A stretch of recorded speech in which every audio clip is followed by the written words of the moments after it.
கவிஞர், எழுத்தாளர், இதழாளர், சமூக சீர்திருத்த சிந்தனையாளர், விடுதலை போராட்ட வீரர் என பன்முக தன்மைகளை உடையவர்தான் சி. சுப்பிரமணிய பாரதியார். இந்தியா விஜயா முதலான இதழ்களில் எழுதி விடுதலை போருக்கு வித்திட்டவர். கவிதைகள் மட்டுமன்றி சந்திரிகையின் கதை, தராசு உள்ளிட்ட உரைநடை நூல்களையும் வசன கவிதைகளையும் சிட்டு கவிகளையும் எழுதியவர். சிந்துக்கு தந்தை, செந்தமிழ் தேனி, புதிய அறம்பாட வந்த அறிஞன், மரம்பாட வந்த மறவன் என்றெல்லாம் பாரதிதாசன் இவரை புகழ்ந்துள்ளார். இப்பாடல் பாரதியார் கவிதைகள் எனும் தொகுப்பில் தமிழ்மொழி வாழ்த்து என்று தலைப்பில் இடம்பெற்றுள்ளது. தமிழ்மொழி வாழ்த்து.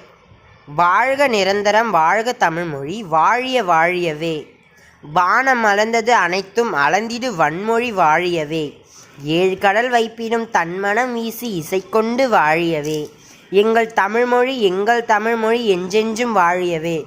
சூழ்களை நீங்க தமிழ்மொழி ஓங்க துலங்குக வையகமே. தொல்லை வினைத்தரு தொல்லை அகன்று சுடர்க தமிழ்நாடே. வாழ்க தமிழ்மொழி வாழ்க தமிழ்மொழி வாழ்க தமிழ்மொழியே. வானமறிந்த தனைத்தும் அறிந்து வளர்மொழி வாழியவே. பாரதியார். சொல்லும் பொருளும். நிரந்தரம் காலம் முழுமையும், வைப்பு நிலப்பகுதி, சூழ்களி சூழ்ந்துள்ள அறியாமை, வன்மொழி வளமிக்க மொழி, இசை புகழ், தொல்லை பழமை துன்பம்.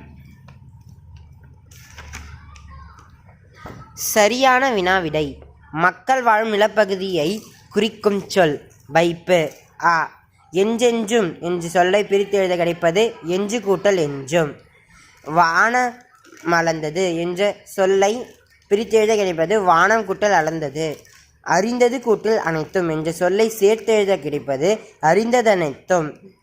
வானம் கூட்டல் அறிந்த இச்சொல்லை சேர்த்து எழுத கிடைப்பது வானம் அறிந்த. நன்றி, வணக்கம்.